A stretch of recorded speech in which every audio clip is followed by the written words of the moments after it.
खोलते हैं ये दंगे करवाएगा। वो शिवसेना बाल ठाकरे के नहीं है, वो अपनी फर्जी शिवसेना बनाई हुई है उन्होंने। मैम, बिल्ली उसी मुंह से चूहे को पकड़ती है, उसी मुंह से अपने बच्चे को पकड़ती है, बन जाता है वो। कुछ लोगों का मैं विरोधी हूँ, मैं किसी भी कम्युनिटी का विरोधी नहीं हूँ, बड़ा क्लियर कट है। अगर सिखों में भी कोई ऐसा होगा, मेरे को लगेगा तो मैं उसका भी विरोधी हूँ मैम। हाँ, मेरा मानना है कि किसी भी कम्युनिटी में 2-4 बंदे ऐसे होते हैं जिनका विरोध करना बनता भी है और मैं करता भी हूँ। तो वो क्या, अगर हिंदू कम्युनिटी में मैं उनका विरोध करता हूँ तो वो क्या मैं हिंदू विरोधी हो गया? क्योंकि जो हमें ये क्यों रहता है? ये बस सर इंटरेस्ट है कि नहीं, सर जो बाहर स्टेज पर कथा कह रहे हैं, इंटरव्यू आप कर रहे हैं, ये हरप्रीत सिंह मखू जी आतंकवादियों के परिवारों की इंटरव्यू करता है ना? जी नहीं मैम, ऐसा है कि मैं जब निकलता हूँ तो मेरा रिवॉल्वर मेरे साथ में होता है। जी मेरे साथ में जो 2 साथी होते हैं उनके पास भी रिवॉल्वर होते हैं, है ना? मैं मेंटली प्रिपेयर होके अपने घर से निकलता हूँ। उस दिन मैं आ रहा था इंटरव्यू करके, है ना? इंटरव्यू करके आ रहा था। इंटरव्यू मैं करके जब वापस आ रहा था तो मेरा मखू मेरा गाँव है।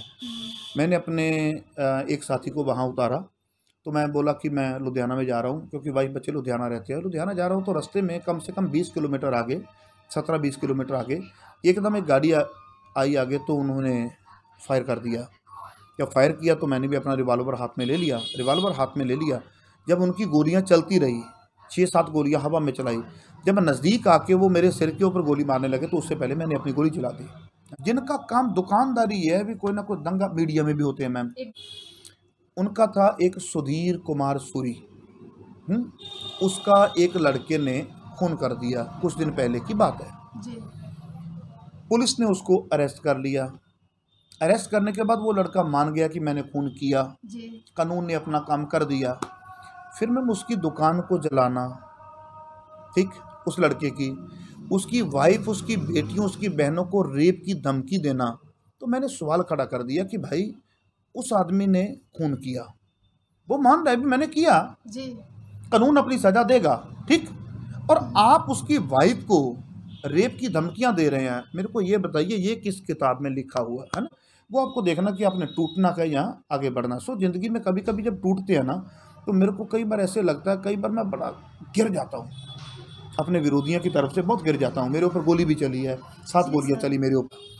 पर जब आपका रिजल्ट बहुत अच्छा जाएगा, आपको जितनी खुशी इस चीज़ की होगी कि मैं एक बहुत बड़ा झारखंड में चैनल खड़ा कर दिया, आपको नहीं पता होगा आपके उतने बड़े विरोधी भी खड़े हो जाएंगे, है ना?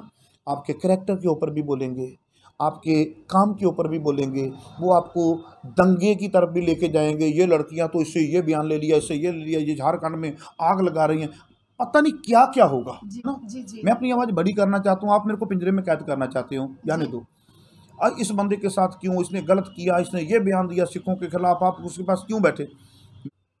आदमी जो है वो दिखना नहीं चाहता, उसको लगता है कि मैं थोड़ा बन फब के सब्र के, जबकि चाहिए तो था कि उसके गुणों का श्रृंगार करता, वो नहीं किया। मैं थोड़ा सा अंदर बाहर एक हो जाऊँ, आपको छुपाने के लिए कुछ बचे ही ना। उसको लगता भी अगर ये तस्वीर वायरल कर दी तो इसमें तो सारी मेरी सच्चाई चली जाएगी ना, जो मैं हूँ। अगर मनमोहन सिंह प्रधानमंत्री था तो तभी अखबार में उसके बारे में कुछ ना कुछ छपता था, चाहे नेगेटिव ही छपता था, ठीक। अभी प्रधानमंत्री नहीं है, क्या छाप रहे हैं लोग? कुछ नहीं ना छाप रहे, गुमनाम हो गया, है ना? हमारे ऊपर हमला भी करवा सकते हैं, हमारे करैक्टर के ऊपर भी हमारे बहुत कुछ हो सकता है। जो आप हैं वो दिखाओ। अब समय आ गया फिल्टर का, और फिल्टर लगा होता है, आदमी की तस्वीर आदमी देखता है, पर असल में उसकी असल तस्वीर का पता तब चलता है जब उसके वोटर कार्ड के ऊपर देखते हैं ना, तो वो जो तस्वीर होती है, उसकी प्रोफाइल पिक होती है, वो कभी भी मैच नहीं करती। जो वोट कार्ड के ऊपर होती है वो बिल्कुल ओरिजिनल होती है, उसमें कुछ नहीं किया होता। और अक्सर ही तुम देखोगे कि जो वोट कार्ड की तस्वीर है या आधार कार्ड की तस्वीर है, ये कभी भी कोई वायरल नहीं करना चाहता। जेवर खूबसूरती से नहीं निकला, जो जेवर है ये बदसूरती से निकला। जैसे मैं आपके सामने कुछ और पेश करूं, मैं ये पेश करूं कि मैं ऐसा हूं, मैं ऐसा हूं, मेरी प्रोफाइल आप देखेंगे, मेरा स्टेटस आप देखेंगे, यूट्यूब गूगल पे आप देखेंगे, आप सोचोगे नहीं ये जो बता रहा था वैसा तो है नहीं, मेरे सामने तो ये इंटरव्यू में ऐसा था पर ऐसा है नहीं, है ना? आपको पता चल जाएगा। तो फिर आप जब उसके बाद में मेरे पास सवाल लेके आएंगे तो शायद आपके सवालों का जवाब मेरे पास होगा नहीं, सारा जी उसका जानने का ये कारण होता है, अगर आप बारीकी से देखें तो किसी से भी जब हम थोड़ा बहुत अटैच होते हैं ना, जी वो अटैचमेंट कई प्रकार की होती है, किसी भी तरीके से अटैच होते हैं, उसके संपर्क में आते हैं, उसकी कोई अदा हमको प्रभावित कर जाती है तो जानना चाहते हैं अभी ये कौन था, क्योंकि मैं उसकी किताब से बहुत प्रभावित हूँ। अगर उसकी निजी लाइफ में चला गया, हो सकता है कि उसकी लाइफ में कुछ ऐसा पॉइंट मेरे को दिखे कि जो उसकी किताब के प्रति मेरे अंदर श्रद्धा बनी हुई है वो भी ना ख़त्म हो जाए। मैं थोड़ा उल्टा चलता हूँ मैम, हर किसी की लाइफ में ना कुछ ऐसा होता है जी जिससे आप टूट जाते हैं। टूटने के बाद उसको आप अपनी लाइफ में एक सीढ़ी बना लेते हैं। जैसे आपकी ज़िंदगी में कोई गलती हो गई, उस गलती को सुधारना है, उस गलती को अगर अपना तजुर्बा बना लें तो मेरे ख्याल में आप कामयाबी की तरफ बढ़ गए। जी मेरी लाइफ में भी ऐसा कभी कभी टूट भी जाते हैं। अभी तो नहीं, आज से कम 10-15 साल पहले कई बार टूट गया। मैं लुधियाना में जब आया था ना, तो लुधियाना में मेरे पैर जमे नहीं। मेरा एक छोटा सा गांव है मखू, लुधियाना में आया, मेरे पैर जमे नहीं। मैं जब वापस जा रहा था, मेरे पिता ने एक बात बड़ी प्यारी मेरे को बोली। बोले बेटा, गांव में जाके भी संघर्ष करोगे, अगर शहर में संघर्ष कर लो तो कुछ ना कुछ बन सकते हो, है ना। उनकी बात मेरे दिलो दिमाग में आई और संघर्ष किया। उसके बाद में सोचा कि नहीं, रोज़ रोज़ जिन लोगों ने अपनी मंजिल पे जाना होता है ना मैम, उनके पास रूठने का, मनाने का ये टाइम नहीं होता। जो रूठने मनाने में लगे जाते हैं ना, वो मंजिल की तरफ कभी बढ़ते नहीं हैं।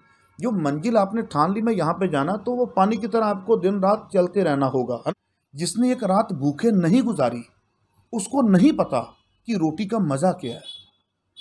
जिसने विछोड़ा नहीं देखा उसको मिलाप का आनंद मान नहीं सकता, है ना।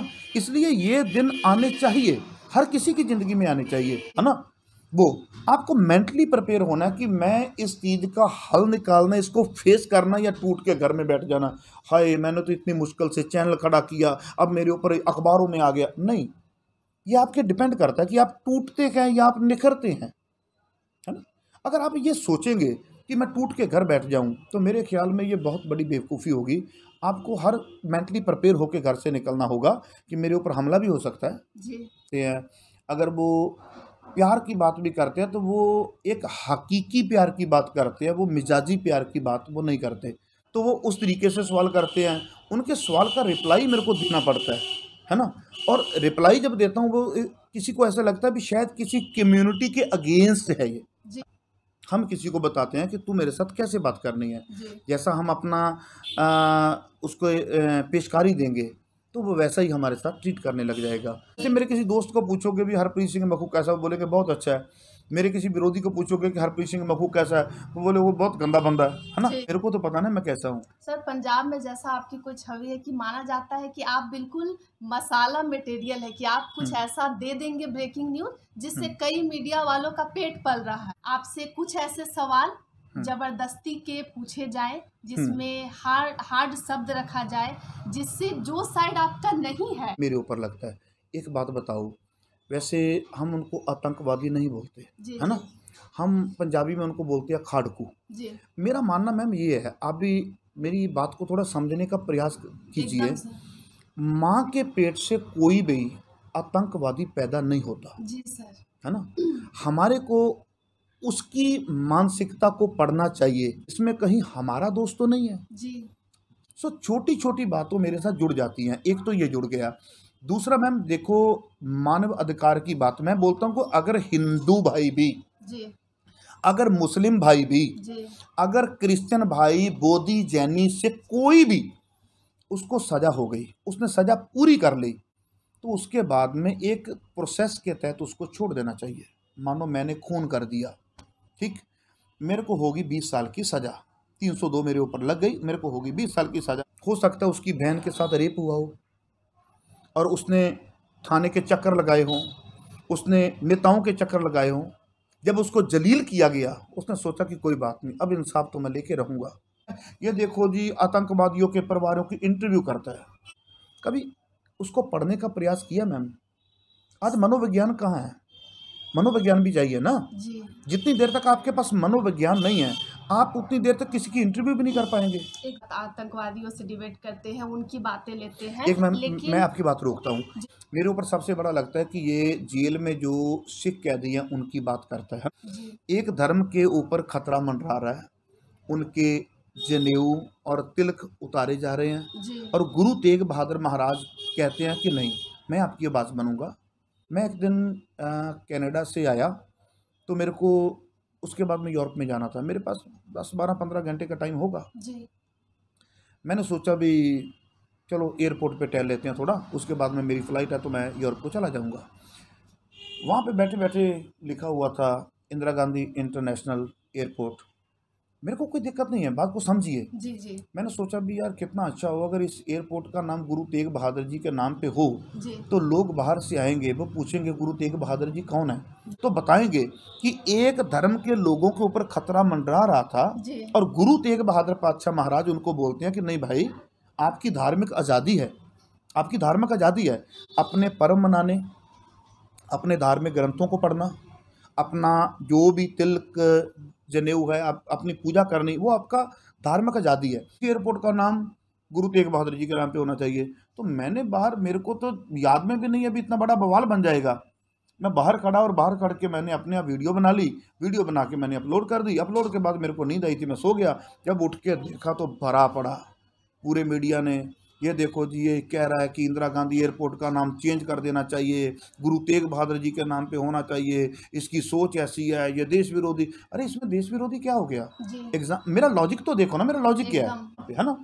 तो वो क्या बोलते हैं, ये आतंकवादियों की बात करता है। मैम ये आतंकवादी, उसने क्राइम किया, मानो कानून ने सजा दे दी और उसने सजा मैम भुगत ली। तो देखो मैम, मैं क्राइम किया तो मेरे बच्चों के साथ तो आपकी हमदर्दी होनी चाहिए ना। अगर मैं क्रिमिनल हूँ, मैं क्राइम कर दिया, मेरा क्राइम हो गया, मेरे को सज़ा हो गई, मेरी वाइफ के साथ, मेरे बच्चों के साथ, मेरी बहन के साथ, मेरी माँ के साथ तो हमदर्दी होनी चाहिए ना। नहीं।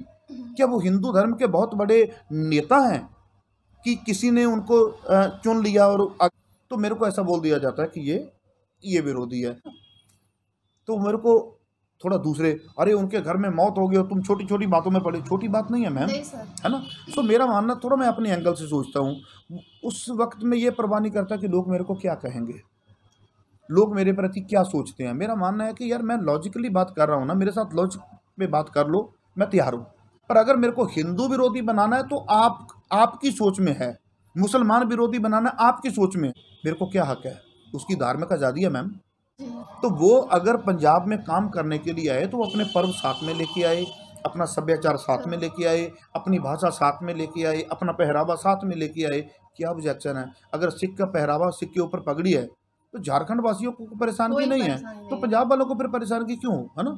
किसी भी बात में कोई दिक्कत आती है, कोई कानूनी आ जाती है, कोई लीगल नोटिस भेजना है, मेरे को भेजो, कोई बात नहीं।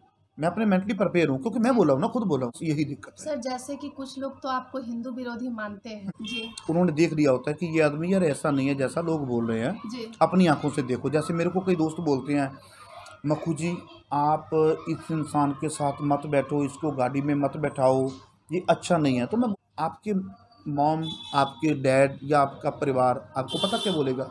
बेटे किसी गलत बंदे के पास मत रुकना जी, बेटा किसी गलत लड़की के पास मत रुकना, है ना? बेटा देखो आपके ऊपर भी कोई ऐसी बात आ जाएगी। पर मेरा मानना है कि अच्छे लोगों को बुरे लोगों के पास ही जाना चाहिए मैम, है ना? भाई ये बंदा उसके पास क्यों गया? ये तो हमारा बंदा था ना। तो मैंने उनको बोला कि यार मेरे को बातचीत करने दो, मेरे को पता तो लगे कहीं मानसिक रोगी तो नहीं है वो। क्यों किया? हालात कैसे बने थे? बोल, तू बोल, तेरा वकील नहीं बोलेगा। तू बोल बेटा भी तेरे हालात ऐसे क्यों बने, वो देखना पड़ेगा। अगर फूलन देवी की बात को करेगा तो वो ये देखना पड़ेगा कि फूलन देवी ने हाथ में राइफल पकड़ी, क्यों पकड़ी, उसके पीछे क्या है, क्यों की हमारे साथ नफरत? हमारे टच करने से वो बोलते हैं कि हो इसने टच कर दिया, अब तो नहाना पड़ेगा। बोले भी मेरे से ये सवाल मत पूछो कि मैं क्यों छोड़ रहा हूँ, सिर्फ उन लोगों से पूछो जो सदियों से हमारे साथ ऐसा करते आए हैं। सो जितनी देर तक आप किसी क्राइम को पकड़ने के लिए एक मनोविज्ञान, उसकी मानसिकता के ऊपर नहीं जाते, कोई मसले का हल नहीं हो सकता।